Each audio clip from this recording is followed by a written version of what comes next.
Have you ever watched a national news debate spiral so far out of control that everyone watching felt something break inside of them and then realized that the story itself was far bigger than the TV moment? Before we go any further, let's go ahead and name the real players that are driving this entire controversy. So, Jessica Tarlov, the Fox News political analyst who found herself in the eye of a storm. Of course, you got Greg Gutfeld, the Fox host who confronted her on live television, guys. And Fox News, of course, the news network that's broadcasting the explosive exchange. Now, ICE, the U.S. Immigrations and Customs Enforcement Agency, at the very center of the shooting controversy. We've also got Renee Nicole Good, the 37-year-old woman that was killed in Minneapolis, Minnesota by an ICE agent. And as of January 14, 2026, Donald J. Trump is the sitting president of the United States, whose administration that this enforcement action occurred. Now, this is not about another talking head that's losing their cool. This is about a flashpoint where national outrage, federal enforcement, and media narratives collided.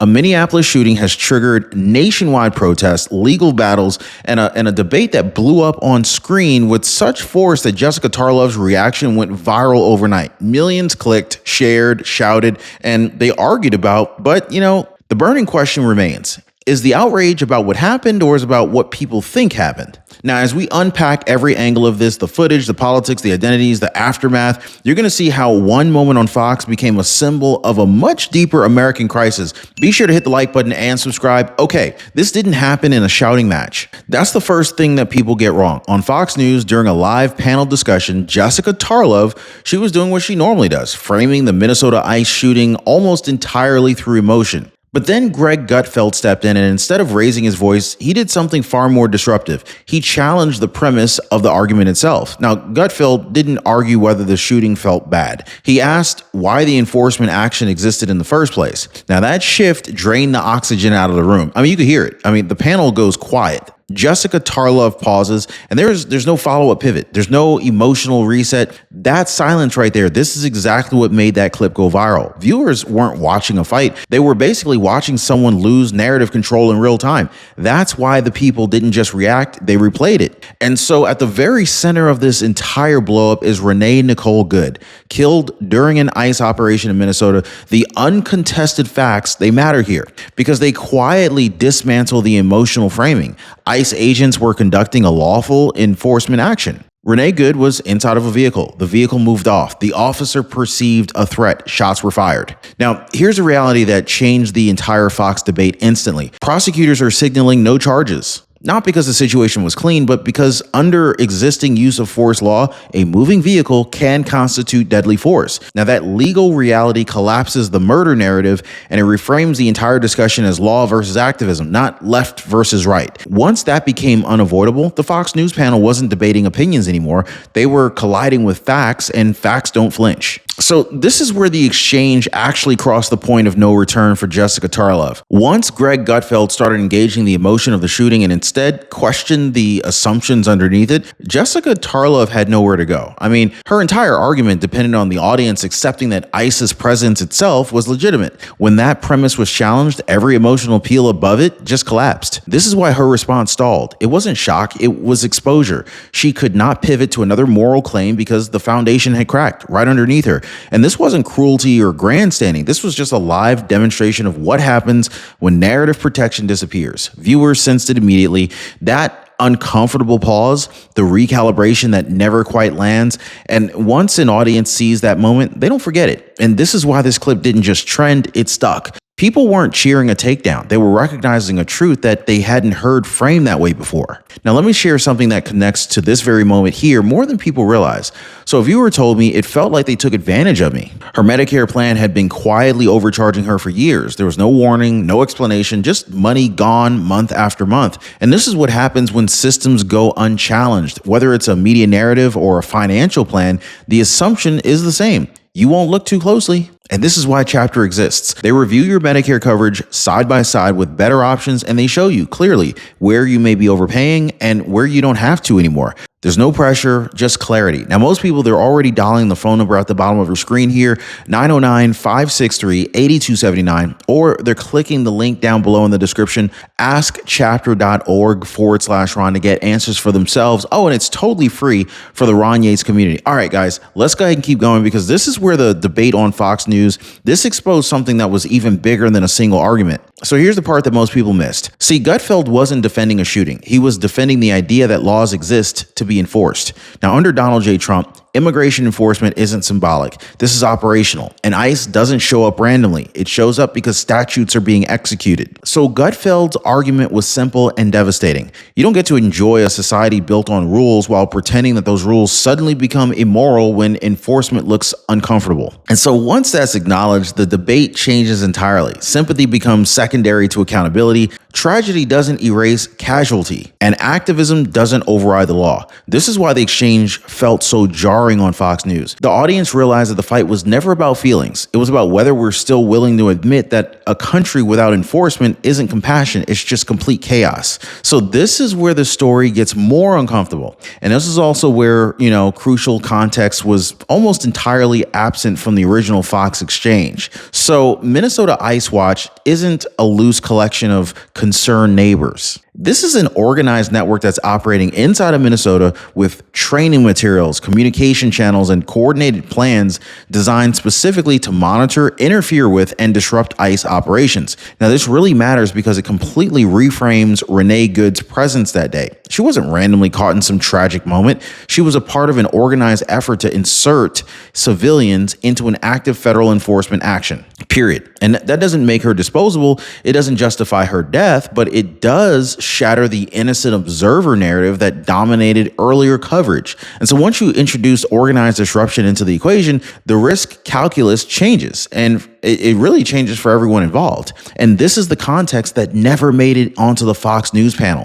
And it's also the context that explains why prosecutors they're looking at this case very differently than activists want them to. So here's the emotional line that just could not survive contact with reality. The idea that Renee Nicole Good was simply a neutral legal observer.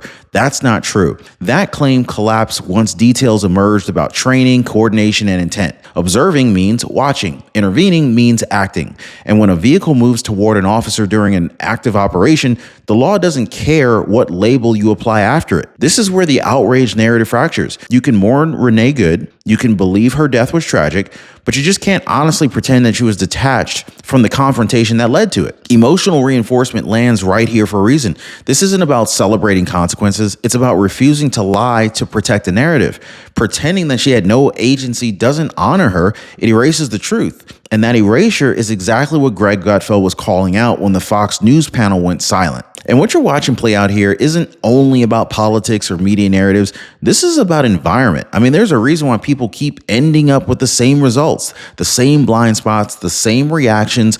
Now, most of us are surrounded by rooms where short-term thinking is normal and long-term consequences are never discussed. This is exactly why I built Flywheeler's Income Society. It's not just about hype or shortcuts. This is about being in a room where recurring income, systems, and compounding decisions are the default way of thinking. Now, I help guide the conversations, but the real value comes from the shared mindset and the consistency inside the community.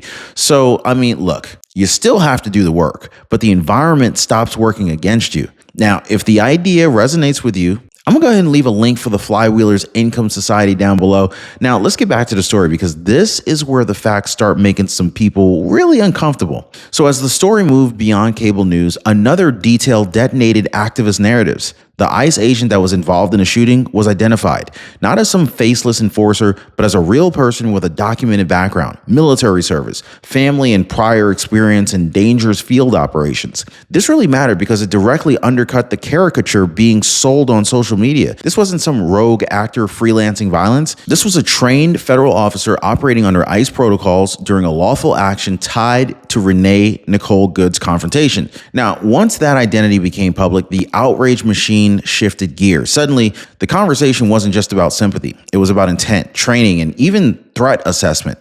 That is why this detail infuriated activists. It made the situation harder to flatten into some kind of a moral play. Facts don't chant, they don't trend well, but they quietly dismantle narratives that are built on abstraction. Now, here's where the law, not politics, ends the argument. Under federal use of force standards, a moving vehicle can legally be treated as a deadly weapon. That's not ideology. That is case law. Prosecutors that are reviewing the Minnesota incident they're operating under those same standards, right alongside with the DOJ posture under Donald J. Trump, which, by the way, has restored enforcement clarity rather than ambiguity. So when an officer reasonably perceives imminent harm, the law does not require perfect judgment, only reasonable judgment in real time. So this is why insiders are signaling no charges, not because the death wasn't tragic, but because tragedy alone does not establish criminal liability. Now, this legal reset, this is exactly what froze the Fox panel earlier,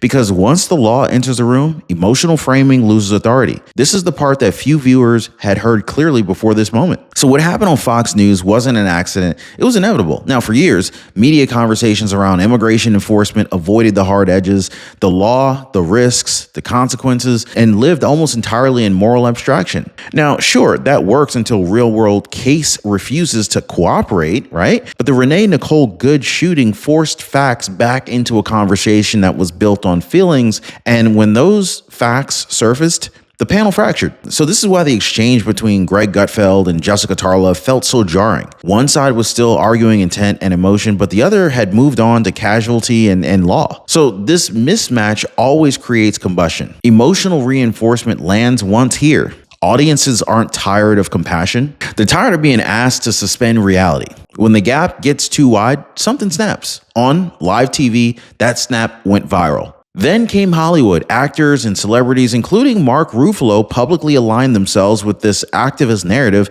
using award-season platforms like the Golden Globe Awards to signal solidarity. Pins were worn, statements were made, but none of it addressed the legal facts that are now driving this case. Now that contrast matters. Celebrity outrage operates in a world where symbolism substitutes for accountability. Courtrooms don't work that way. They just don't. Prosecutors don't weigh hashtags. Judges don't consider applause lines. When celebrities spoke as if charges were inevitable, they revealed how disconnected cultural commentary has actually become from legal reality. This wasn't influencing the outcome at all. It was simply reacting to it too late. And so this is why the Fox moment hit so hard. Viewers weren't just watching a panel fight. They were watching two Americas collide, one that's governed by emotion and performance, and the other side of America by law and consequence. Now, what really surprised many people was that validation didn't come from the right. It actually came from the left. Bill Maher, hardly a defender of immigration enforcement, openly criticized Hollywood's performative outrage surrounding the Renee Nicole Good case. Now, Bill Maher, he didn't defend ICE. He didn't praise ICE law enforcement, but what he did was he rejected the ritual, the pins, the slogans, the moral theater detached from facts. Now that really mattered because it stripped the moment of the partisan cover. When even a liberal critic says symbolic activism doesn't substitute for reality, this confirms what Greg Gutfeld was arguing on Fox. This wasn't about compassion versus cruelty. It was about honesty versus posturing. Now, Bill Maher's refusal to play along reinforced this idea that the outrage machine had outrun the facts. And once credibility cracks from within your own ideological camp, the argument loses its shield. That's when viewers start reassessing what they thought that they knew. Now, this wasn't just a Fox News clip. It was a pressure release. Now, across the country, people watched the debate finally collide with reality. Not slogans, not abstractions, but law, consequence, and accountability. The reason the Jessica Tarlov, Greg Gutfeld exchange exploded wasn't because someone won. It was because premise denial was exposed live, and millions recognized it instantly. Now, under Donald J. Trump's presidency, enforcement is no longer theoretical. It's operational.